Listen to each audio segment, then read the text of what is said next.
राहुल को SSC exam में हर सवाल देखा देखा सा लगा।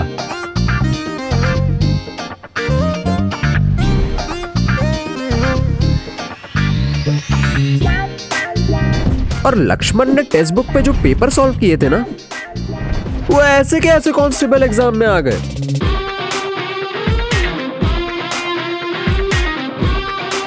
और रीमा तो बैंक की एग्जाम इतने कॉन्फिडेंस से दे रही थी जैसे घर बैठे टेक्स्ट बुक के मॉक लगा रही हो। टेक्स्ट बुक पास पर है हर सरकारी परीक्षा के मॉक टेस्ट, जिनके सवाल सीधा एग्जाम में ही आ जाते हैं। अब पास से होगा हर एग्जाम पास।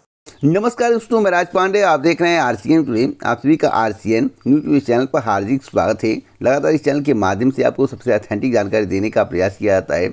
उसी क्रम में आज की सबसे बड़ी खबर के बारे में बात करेंगे।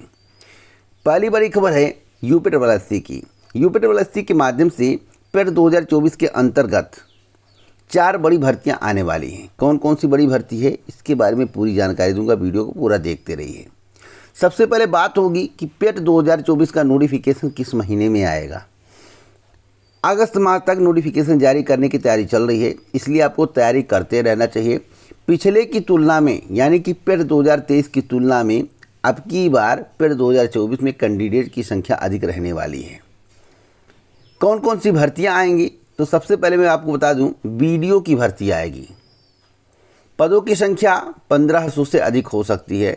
1700, 1800, 1900, 2000 कुछ भी हो सकता है, क्योंकि जब तक विज्ञापन आएगा तब तक अध्याचन भी यूपीएससी को प्राप्त होंगे। तो बीडीओ भर्ती, जो वीडियो आई थी उस वीडियो की बात नहीं कर रहा हूँ। ब्लॉक में होते हैं ग्राम सेवक, जिन्हें ग्राम विकास अधिकारी कहा जाता है, और जो भर्ती आई थी वह ग्राम पंचायत अधिकारी की थी। उसमें कुछ पोस्ट ग्राम विकास अधिकारी के थे, लेकिन विभाग का समाज कल्याण, मैं जिसकी बात कर रहा हूँ ग्राम विकास अधिकारी की, 2016 के बाद अब तक भर्ती नहीं आई है।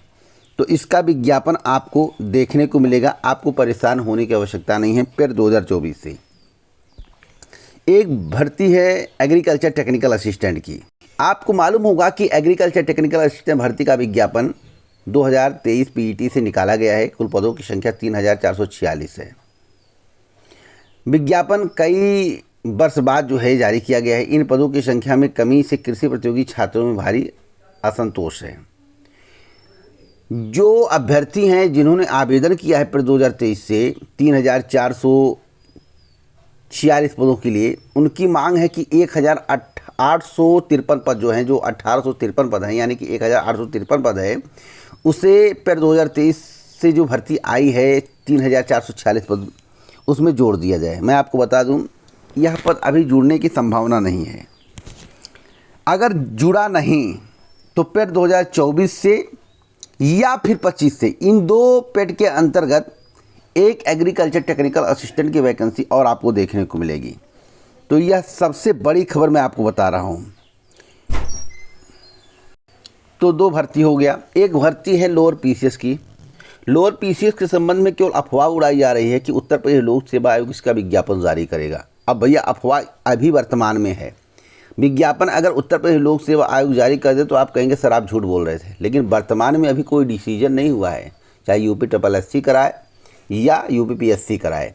जो जानकारी मुझे प्राप्त हुई है, लगभग 953 पद के आसपास 2 भाग में डिवाइड किया जा सकता है, एक साथ विज्ञापन जारी किया जा सकता है। 953 पद के आसपास अध्याचन तैयार है, और यूपीएससी से ही भर्ती आएगी अभी करंट की जानकारी के अनुसार पेट 2024 के अंतर्गत। अगर कोई डिसीजन हो गया, जैसे पेपर लीक कांड हो रहा है, बहुत सारी कमियां देखने को मिल रही हैं, तो हो सकता है चुस्त व्यवस्था करते हुए इस भर्ती को उत्तर प्रदेश लोक सेवा आयोग को दे दिया जाए, लेकिन अभी दिया नहीं गया है। इसलिए पेट 2024 से लोअर पीसीएस की वैकेंसी आएगी। इसको भी मानकर आपको तैयारी करना है। 3 भर्तियां हो गई। 3 भर्तियां हुई या नहीं हुई, ध्यान से सुनिएगा। 3 भर्तियां हुई या नहीं हुई। बाकी अगर आप मांगेंगे तो एक टेक्निकल की वैकेंसी आ जाएगी। जैसे टेक्निकल में कौन सी वैकेंसी?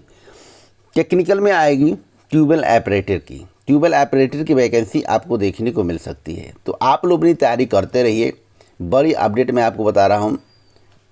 ट्यूबवेल ऑपरेटर की वैकेंसी आपके परिश्रम, आपकी मांग पर निर्भर करेगा, नहीं तो भर्ती तो बड़े विलंब से करने की तैयारी है।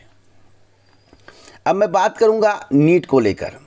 आरओ भर्ती 1 वर्ष के लिए प्रभावित हो गई है और नीट का पेपर जो लीक हुआ इसको लेकर प्रदर्शन भी चल रहा है।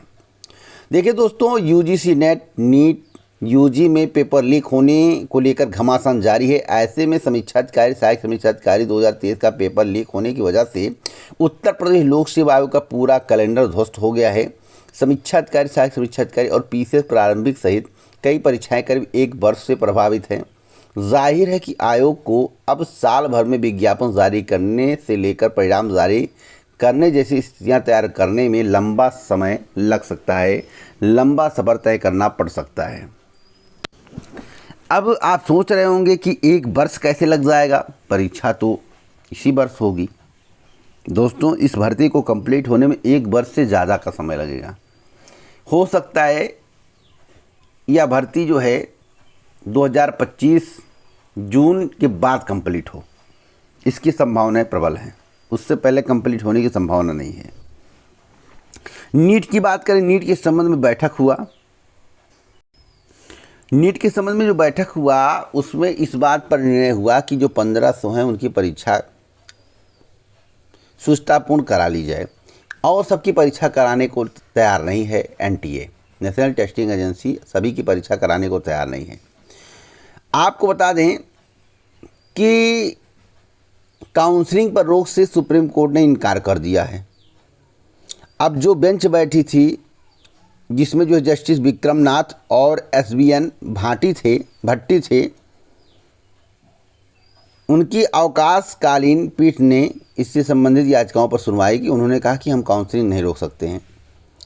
अब राहुल गांधी ने इस पर स्पष्ट कर दिया कि जब सत्र चलेगा तो हम इस मुद्दे को उठाएंगे और युवाओं को उनके हक को दिलाएंगे। कांग्रेस नेता राहुल गांधी ने नीट के कथित अनियमितताओं को लेकर केंद्र सरकार पर निशाना साधते हुए कहा कि व्यक्तिगत रूप से संसद में इस मुद्दे को उठाएंगे। विपक्ष छात्रों के लिए न्याय सुनिश्चित करने के लिए सरकार पर दबाव बनाएंगे। राहुल गांधी ने गुरुवार को हुई नीट उम्मीदवारों और उनके अभिभावकों के एक समूह के साथ अपनी मुलाकात का एक वीडियो शुक्रवार को सोशल मीडिया मंच पर एक्स पर साझा किया। वीडियो के साथ अपने पोस्ट में उन्होंने कहा कि केंद्र सरकार की अक्षमता के कारण लाखों छात्रों का भविष्य अधर में लटक गया है। अब इस मुद्दे को दबाने के लिए कानून आ गया और कानून बनना जरूरी था, लेकिन इस मुद्दे को दबाना नहीं चाहिए। इस मुद्दे को उठाना चाहिए और जब तक इसमें सही न्याय ना मिल जाए, दोषियों को सज़ा ना मिल जाए, तब तक इस मुद्दे को दबने नहीं देना है। सोशल मीडिया मंच से सभी की अपील है। परीक्षाओं में कदाचार रोकने को लेकर शुक्रवार रात को सख्त कानून बन गया है, लागू हो गया है। पेपर लीक में पकड़े गए तो 10 साल की कैद होगी और 1 करोड़ रुपए का जुर्माना होगा। तो क्या इससे पेपर लीक की घटना पर लगाम लग जाएगा? इस पर तेजस्वी यादव ने भी बात कही। नीट पेपर लीक को लेकर तेजस्वी यादव ने बात कही है। रजत नेता यानी कि आरजेडी नेता तेजस्वी यादव ने नीट पेपर लीक में अपने निजी सचिव के शामिल होने पर चुप्पी तोड़ी। उन्होंने कहा कि मेरा नाम घसीटकर इस पूरे मामले के सरगना को बचाना चाहती है सरकार। उन्होंने सवाल उठाया कि अमित आनंद और नीतीश कुमार कौन लोग हैं, ये लोग इन्हें क्यों नहीं बचाना चाहते। तेजस्वी ने आगे कहा कि मुद्दे से ध्यान भटकाने की कोशिश करने के बजाय जो दोषी हैं उन्हें बुलाकर पूछताछ करें और गिरफ्तार करें। आरोपी इंजीनियर सिकंदर यदवेंदु और तेजस्वी के निजी सचिव प्रीतम कुमार के बीच संपर्क होने के दावों पर रजत नेता ने कहा यह बात सिर्फ डिप्टी सीएम विजय सिन्हा कह रहे हैं, जबकि आर्थिक अपराध शाखा ने कोई सवाल नहीं किया है। तेजस्वी ने एक बात और कही है। तेजस्वी ने कहा है कि राज्य में सरकार उनकी, केंद्र में सरकार उनकी, जांच एजेंसियां उनकी। हम मुख्यमंत्री से कहते हैं कि वह मेरे निजी सचिव को बुलाएं, पूछताछ कर लें। मेरा नाम उछालने से कोई भला होने वाला नहीं है। उन्होंने कहा है कि नीट में कथित अनियमितताओं के मामले में विपक्षी गठबंधन इंडिया ब्लॉक एकजुट है। पुलिस परीक्षा को रद्द किया जाना चाहिए। ऐसा क्यों किया जा रहा? आप भी सोच रहे होंगे कि आखिरकार तेजस्वी का नाम क्यों डाला जा रहा है। तेजस्वी का नाम इसलिए डाला जा रहा है, जो लोगों का कहना है, जो लोग बात कर रहे हैं, चर्चा कर रहे हैं चौराहों पर, गली मोहल्लों में, घरों में, 2025 में चुनाव है, इस वजह से तेजस्वी का नाम डाला जा रहा है। और वर्तमान सरकार की हालत बहुत खस्ती हो गई है, बहुत बुरा हालत है। अब की बार साफ हो जाएंगे, ऐसा लोगों का कहना है। अब कितनी सत्यता है समय बताएगा। यूपी पुलिस भर्ती को लेकर अखिलेश यादव का स्टेटमेंट आया है। सपा अध्यक्ष अखिलेश यादव ने कहा कि पुलिस भर्ती परीक्षा का पेपर आयोजित करवाने वाली गुजरात की कंपनी का ही पेपर लीक करवाने में हाथ होने का आरोप बेहद गंभीर है। उसका मालिक जब विदेश भाग गया, उसके बाद ही उत्तर प्रदेश सरकार ने उसके बारे में जनता को बताया। जनता के गुस्से से बचने और दिखाने भर के लिए उसने कंपनी को ब्लैकलिस्ट कर दिया। उत्तर प्रदेश सरकार उस कंपनी और उसके मालिक के खिलाफ एफआईआर की कॉपी सार्वजनिक करे, गुजरात भेजकर उसकी संपत्ति वसूलने की हिम्मत दिखाए। ऐसे आपराधिक लोग उत्तर प्रदेश के 60 लाख युवाओं के भविष्य को बर्बाद करने के दोषी हैं। आखिरकार जिस परीक्षा को बेहतरीन ढंग से करवाना था, जिस परीक्षा के लिए सरकार को विचार विमर्श करना था, आखिरकार जितनी एजेंसियां हैं ज़्यादातर गुजरात की, ठेकेदार गुजरात के, ये सब क्यों किया जा रहा है? सब गुजरात का क्यों भरा जा रहा है? इसमें पारदर्शिता आएगी? क्या हो रहा है उत्तर प्रदेश में? अखिलेश यादव ने जारी बयान में कहा कि उत्तर प्रदेश में काम करने वाली हर कंपनी के इतिहास और उसकी सत्यनिष्ठा गुणवत्ता की जांच की जाए। इस परीक्षा के आयोजन से संबंधित कंपनी ही नहीं बल्कि हर एक संलिप्त मंत्री या अधिकारी की भी जांच हो। जब तक जांच पूरी ना हो जाए तब तक उसके काम से मुक्त रखा जाए। मैं आपको बता दूं कि अखिलेश यादव ने कहा भाई बेहतरीन ढंग से जांच करो, इसमें मंत्री भी आ सकते हैं, सभी लोग आ सकते हैं, तो जांच क्यों नहीं की जा रही है, यह भी सोचने का विषय है। और ब्लैक लिस्ट कर दिया गया। गारंटेड कह रहा हूँ जुलाई में परीक्षा अब होने वाली नहीं है, चाहे कोई सर आपको बता दे।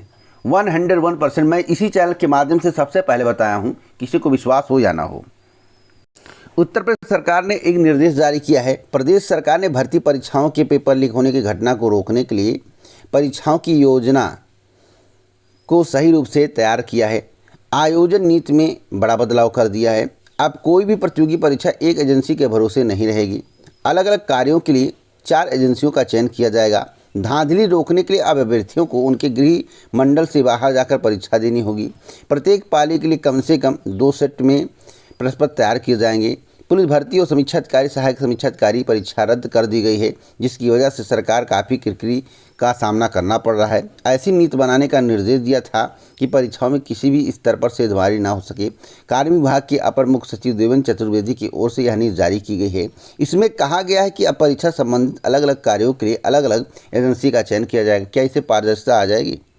मैं आपको बताना चाहता हूँ कि पारदर्शिता आएगी या नहीं तो भविष्य की बात है, प्रयास किया जा रहा है। तो इसी प्रकार की ऑथेंटिक जानकारी के लिए वीडियो शेयर करें, लाइक करें। पूरा वीडियो सुनने के लिए दिल से धन्यवाद।